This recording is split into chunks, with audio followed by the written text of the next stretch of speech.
இந்த செம்மறியலுக்கு இதை தவிர வேற எனக்கு வார்த்தைகள் இல்லை.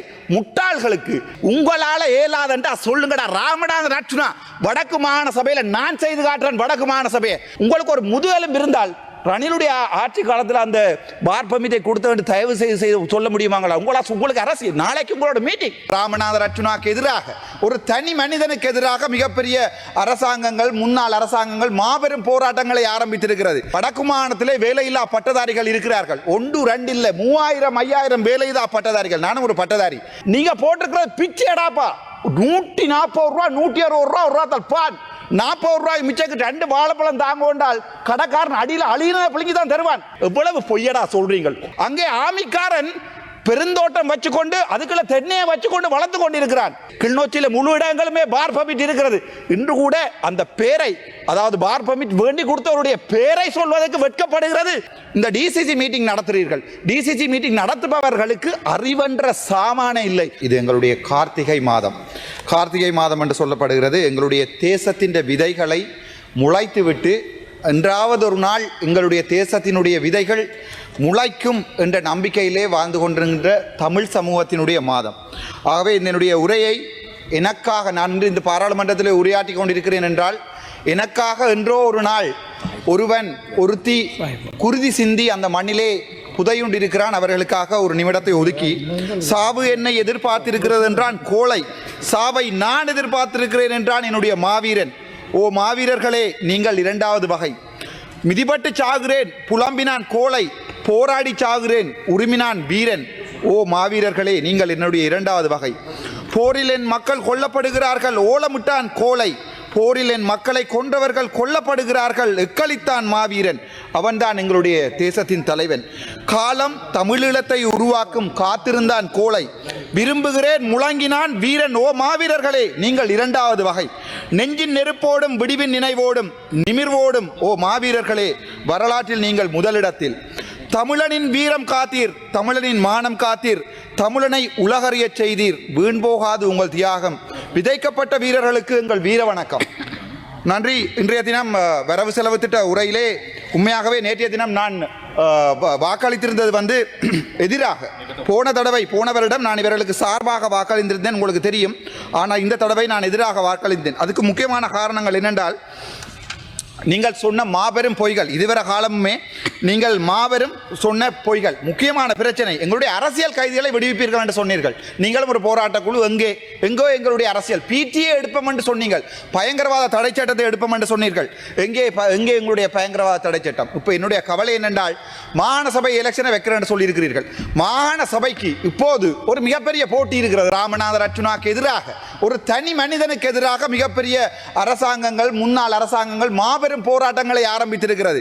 சரி, அதில் தான் எங்களுடைய மதிப்புக்குரிய நீதிபதி இளஞ்செழியன் அவர்களை நானும் நம்பினேன், என்னுடைய சமூகமும் நம்பியது. ஆனால் காலம் போக தான் தெரியுது, 96ஆம் ஆண்டு செம்மணி, எந்த செம்மணியை நீங்கள் தோண்டிவிட்டு, எந்த செம்மணியை இப்போது மூடிவிட்டு மழை காலங்களிலே நீங்கள் அவற்றை மூடி வைத்திருக்கிறீங்களோ அதே செம்மணியை 96ஆம் ஆண்டு இளஞ்செழியன் அவர்களால் தோண்டி இருக்க முடியும். ஆனால் GL பீரிசனுடைய மாணவன், GG பொன்னம்பலத்தினுடைய மாணவன், மஹிந்த ராஜபக்சனுடைய சந்திரிகாவினுடைய தோழன் என்ன செய்தார் என்றால், புல்டோசர் மண் போட்டு மூடினாராம். நான் அரசியலுக்கு இப்போதுதான் எனக்கு தெரியும்.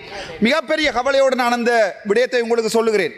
அதைவிட வடக்கு மாகாணத்திலே வேலையில்லா பட்டதாரிகள் இருக்கிறார்கள். 1 2 இல்லை 3000 5000 வேலையில்லா பட்டதாரிகள். நானும் ஒரு பட்டதாரி, எனக்கு அந்த வேலை தெரியும். நீங்கள் என்ன வேலை இல்லாமல் பண்ணினீங்க? ஆனால் நான் இன்று பாராளுமன்றத்தில் நிற்கிறேன்.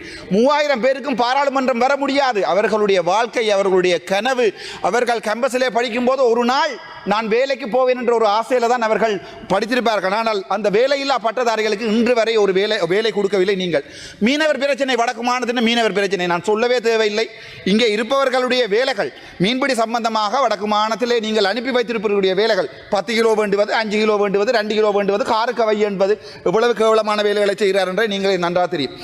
வாரன் பிரச்சனைக்கு என்னது 200 ரூபாய் கூட்டுறீங்களாம் மலையக மக்களுக்கு. இவர் என்ன வடக்கு மாநிலத்தில் இருந்து கொண்டு பணங்கொட்ட திடீரென்று மத்திய மன்னாட்டை பற்றி கதைக்கிறார். நீங்கள் போய் பாருங்கள். பேராசிரியர் அருணாசலம் என்ற போய் நீங்க இருக்கிறீங்க கிணபேர் 14 புத்தகம் என்னுடைய மாமனார் எழுதியிருக்கிறார். மலையக இலக்கியம் மட்டும் 14 சாகித்ய ரத்னா விருது 5 6 வருடங்களுக்கு ஒரு நிலையியல் பேராசிரியர் பேராதனை கேம்பஸில் எனக்கு கதைக்கிறதுக்கு உரிமை இருக்கு, அதெல்லாம் வேண்டாம். சரி, நான் அதையும் விடுறேன். மாமா எழுதின புத்தகம் தானே. 2006ஆம் ஆண்டு நான் என்னுடைய சொந்த பைக்கில் ட்ரெயினில் நின்று கொண்டு போய் ஹட்டனில் படிப்பிச்சேன். ஹட்டனில் நீங்கள் எங்கே சொல்ல போறீங்க? என்ன ஹைலாண்ட்ஸ் காலேஜா அல்லது பொஸ்கோவா அல்லது வந்து நோவுட்டா மஸ்கலியாவா? எல்லாம் என்னுடைய பாதம் பட்ட இடம். பிரச்சனைக்கு வாரன். அங்கதான் மலையத்திலே என்னுடைய காதலும் இருந்தது, மலையத்திலே என்னுடைய வாழ்க்கையும் இருந்தது. நான் பிரச்சனைக்கு வாரன். 200 ரூபா கொடுக்குறீர்கள், அதில் கொடுக்குற ஒரு ஆள் இதில் மட்டாக்கள் சண்டை பிடிக்கிறீர்கள் 200 ரூபா 200 ரூபாண்டு. நீங்கள் போட்டிருக்கிறது பிச்சை எடாப்பா. 140 ரூபா 160 ரூபா ஒரு ரூபா தப்பான். 40 ரூபாய் மிச்சக்கு 2 வாழைப்பழம் தாங்க கொண்டால் கடைக்காரன் அடியில் அழியின பிள்ளைங்க தான் தருவான். அந்த ஒரு வாழைப்பழத்தை ஒரு பானையின் 2 வாழைப்பழத்தையும் கொண்டு ஒரு 10 பேர் உள்ள குடும்பம் எப்படி சாப்பிட முடியும்? அதிலே இவர்கள் பிழையாக கொடுத்து விட்டு ரோஹிணி குமாரியினுடைய கதையை மாறாக திருவிப்படுத்தி எதிர்கட்சி வந்து போராடுகிறதாம். எண்டோ ஒரு நாள் நான் மலையகம் வருவேன். நான் இந்த மலையக அரசியல் எல்லாம் செய்ய ஆசை இல்லை. ஆனால் மலையகம் முட்டாள்களை அனுப்பி இருக்கிறது. மலையக மக்கள் முட்டாள்களை பாராளுமன்ற தன்னுடைய இனத்திற்காக 176 வருடங்களாக இன்று வரைக்கும் தங்களுடைய இனத்தாக அந்த அட்டை இரத்தி குடிஞ்சு கொண்டே இருக்கிற ஒரு அட்டை கடித்தால் அதனுடைய வெளி. நான் மலையத்தில் வாழ்ந்தவன். ஹட்டனில் போய் கேளுங்கள் நீங்கள் டன்பாரில் நான் எப்படி வாழ்ந்தனான் என்று.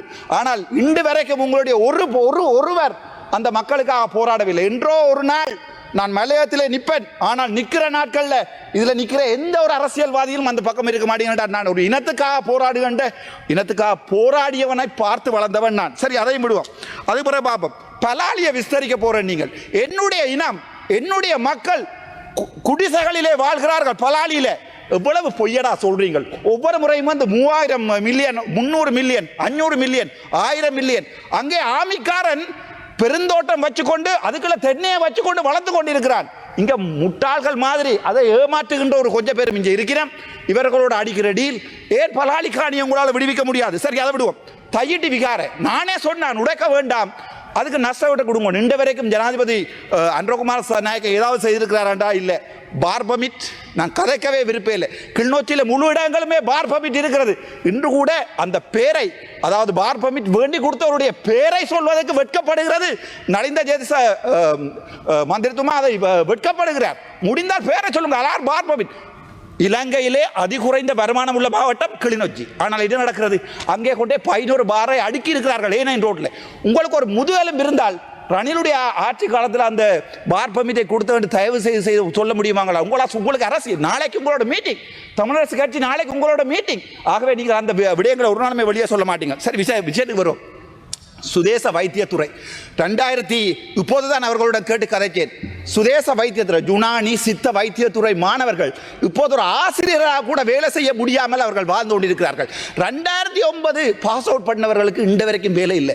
2016 தான் கடைசியாக இன்டர்ன் கொடுத்திருக்கிறீர்கள். உங்களால் ஏலாதண்டா சொல்லுங்கடா. ராமநாத நட்சுனா வடக்கு மாகாண சபையில் நான் செய்து காட்டுறேன் வடக்கு மாகாண சபையை. ஆனால் ஒன்று மட்டும் சொல்லுறேன், சிங்கள இனத்தை நம்பி வாழ்வதற்கு நாங்கள் தயாராகவில்லை. ஏனென்றால் நீங்கள் பிச்சையை போடுவீங்க, அதுக்கப்புறம் அந்த பிச்சையை பாவிக்க மாட்டீங்க, அதுக்கு கொஞ்சம் கரடி குட்டி அனுப்புவீங்க யாழ்ப்பாணத்துக்கு.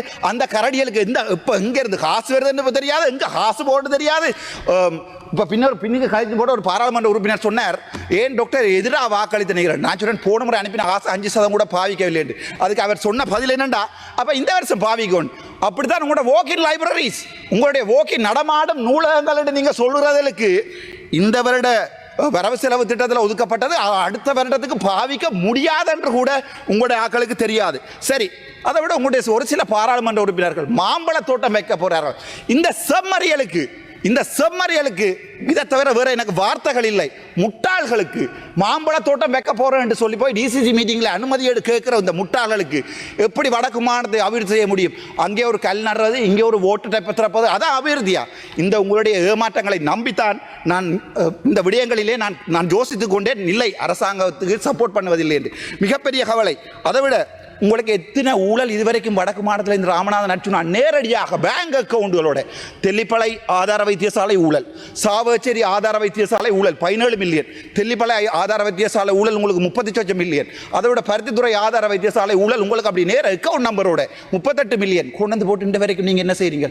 நாங்கள் தேடுறோம், நாங்கள் பார்க்குறோம். உங்களுடைய இந்த இதால தான் உங்களுடைய அரசாங்கம் நாசமாக போகிறது. நீங்கள் சொன்னது முழு பொய். நீங்கள் என்ன சொன்னீங்க தமிழில், நான் உங்களுடைய அதாவது இலங்கை முழுவதுமான அரசியலை தமிழில் கதைக்க விரும்பவில்லை, நான் சிங்களத்தில் சொல்கிறேன். அதை விட இந்த டிசிசி மீட்டிங் நடத்துகிறீர்கள், டிசிசி மீட்டிங் நடத்துபவர்களுக்கு அறிவென்ற சாமானே இல்லை. ஆனால் நடக்கும் லைப்ரரிகள், அதாவது எங்களுடைய 159 பாராளுமன்ற உறுப்பினர்களும் நடக்கும் லைப்ரரி என்று சொல்லுகிறார்கள். ஆனால் அந்த டிசிசி மீட்டிங் நடத்துகின்ற லைப்ரரிக்கு தெரியாது எவ்வாறு ஒரு டிசிசி மீட்டிங்கை நடத்துவது என்பது. சரி, அதையும் விடுவோம். சரி, மன்னார் புத்தளம் பாதை, நேர விடயத்துக்கு வருகிறேன். மன்னாரில் வாழ்கின்ற முஸ்லீம் சமூகம், நீங்கள் தான் சொல்றீங்களே நாங்கள் இனம் இல்லை மதம் இல்லை பிரச்சனை இல்லை நாங்கள்லாம் உண்டா வாழ்கிறோம். மன்னாரில் வாழ்கிற ஒரு முஸ்லீம் சகோதரர் தன்னுடைய புத்தளத்தில் இருக்கிற நண்பருடைய வீட்டுக்கு வர வேண்டுமா இருந்தால் அனுராதபுரம் வந்து கிட்டத்தட்ட 1.5 மணித்தியாலும் 2 மணித்தியாலும் டிராவல் பண்ணி தான் வரணும். எவ்வளவு ஆக்சிடென்ட், எவ்வளவு ரோட்டுகள், எவ்வளவு பெட்ரோல் வீண் விரயம். அதுக்கு நீங்க சொல்றது உங்களுக்கு அரசியல். ரிசாத் பதியுதீன் போடப்பட்ட பாதை திறந்தால் மன்னார் மக்களுடைய வாக்குகள் முழுக்க ரிசாத் பதியுதீனுக்கு போயிடும் என்று அதையும் நம்பி ஒரு சில முஸ்லிம் மக்கள் உங்களை மாதிரியான அரசாங்கத்துக்கு ஓட் போடுகிறார்கள் என்றால் தன்னுடைய இனத்தினுடைய 2 சமூகங்களை இணைக்கின்ற ஒரு காட்டு பாதையை கூட இந்த அரசாங்கத்தால் திறந்து விட முடியாது. நான் போனேன் யூரோப்புக்கு, பின்னாலே இருக்கிறாருங்க ஒரு முஸ்லிம் பாராளுமன்ற உறுப்பினர், யூரோப்புக்கு போனேன் நான். அந்த யூரோப்பிலே ஒவ்வொரு ரயில்வே ட்ராக்குக்கும் ஃபென்ஸ் அடித்திருக்கிறார்கள். அதாவது வந்து ஃபென்ஸ் என்று சொன்னால் எல்லை போட்டி இருக்கிறார்கள். அங்கே ஒரு வனவிலங்குகளும் வந்து அந்த இடத்துல ஒன்றும் செய்யாது. நீங்கள் இதுவரை செய்யாத அநியாயமாக இந்த நாட்டுக்கு அந்த பாதை போடப்பட்டதால் வந்து சூழலியல் நாட்டம் மன்னாரில் கொண்டே 46-50 என்ன காற்றாலைகள் வைத்திருக்கிறீர்கள். அதால் வராத பாதிப்பா இந்த பாதையால் வரப்படுகிறது. ஆகவே விடயத்துக்கு வருவோம். இந்த இண்டிஜினஸ் மெடிசின் அவர்களுக்கு நான் சொல்ல வேண்டியது, அதாவது சுதேச வைத்தியர்களுக்கு சொல்ல வேண்டியது, என்றாவது ஒரு நாள் என் பேரில் ஒரு வடக்கு மாநில வருமாக இருந்தால் அன்று நான் கட்டுகிறேன் என்னுடைய வடக்கு மாநிலத்திலே பாதைகளை, என்னுடைய சகோதரங்கள் எங்களுடைய வெளிநாட்டில் இருக்கிற எங்களுடைய நண்பர்களை கொண்டு எங்களுடைய புலம்பெயர் மக்களை கொண்டு நாங்கள் வடக்கு மாநிலத்தை அபிவிருத்தி செய்கிறோம். ஆனால் மறுபடியும் அதே வரலாற்று பிழையை இந்த தமிழ் சமூகம் விடுமாக இருந்தால் ராமநாதன் அர்ச்சுனாவினுடைய அரசியல் அன்றுதான் கடைசியாக இருக்கும். அதன் பிறகு எந்த அரசியலை நான் நினைக்க மாட்டேன். நான் என்னுடைய மாகாண சபைக்கான உங்களுக்கு உறுதிமொழி. ஹரி.